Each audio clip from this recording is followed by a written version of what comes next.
sốt à nó sạch nó sốt từng đau nè giờ kita sebaik sốt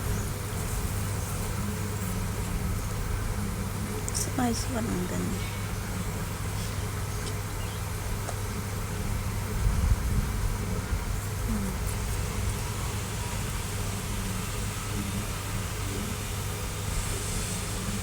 enggak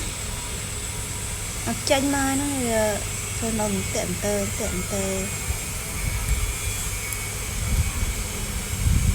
ở đâu tự nhiên chanh nhập ó nó dần xong